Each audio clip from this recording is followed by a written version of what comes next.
వందల సంవత్సరాలుగా భారతీయ ప్రాచీన సంస్కృతి సంప్రదాయ పరంపర ప్రజల విశ్వాసానికి ప్రతీకగా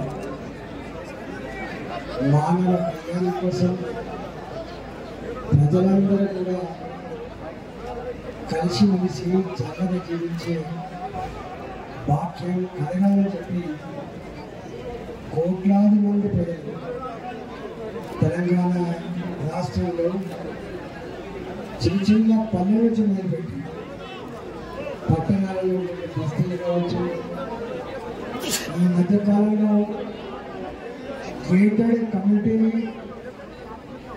అపార్ట్మెంట్స్ కాలనీలలో కూడా అమ్మవారికి భోజనం సమర్పించే సాంప్రదాయం జరుపుకునేటువంటి ఈ శుభకాలంలో ఈ అమ్మవారి బోనాల పండుగ సందర్భంగా యావత్ ప్రజానికానికి నేను శుభాకాంక్షలు తెలియజేస్తున్నాను.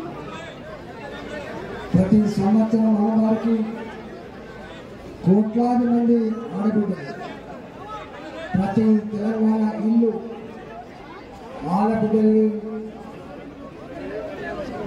మర్యాదగా పిలుచుకొని వారికి గొప్పగా గౌరవించేటువంటి సాంప్రదాయం.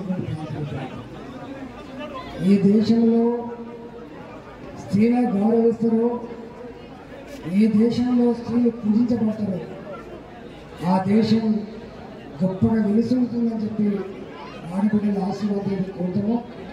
ఇలా ఆడబిడ్డలు ఇళ్ళకు తోడుకొచ్చుకొని ఇలా గౌరవించుకునే సంప్రదాయం తెలంగాణ పల్లెల్లో వందల సంవత్సరాలు కొనసాగుతాం. ఎంత టెక్నాలజీ వచ్చినా, ఎన్ని పెను మార్పులు జరిగినా కూడా ప్రజల విశ్వాసాలని, ప్రజల యొక్క ఆచారాలని, ప్రజల కట్టుబాట్లని ఇవాళ ఎవరు కూడా ఆపలేనటువంటిది ఇవాళ ఈ సందర్భంగా అర్థమవుతా ఉంది. నేను ప్రజానికానికి విలంగా విజ్ఞప్తి చేస్తున్నా, మన సాంప్రదాయం, మన ప్రాచీన నాగరికత, మన విశ్వాసాన్ని సమున్నతంగా నిలపడంలో అందరూ కలిసికట్టుగా, పేద భావాలు లేకుండా కలిసికట్టుగా ముందుకు పోదామని చెప్పి చేస్తూ భారతీయ జనతా పార్టీ పరంగా మీ అందరికీ కూడా శుభాకాంక్షలు తెలియజేస్తూ సెలవు తీసుకున్న భారత్ మాతాకి జై.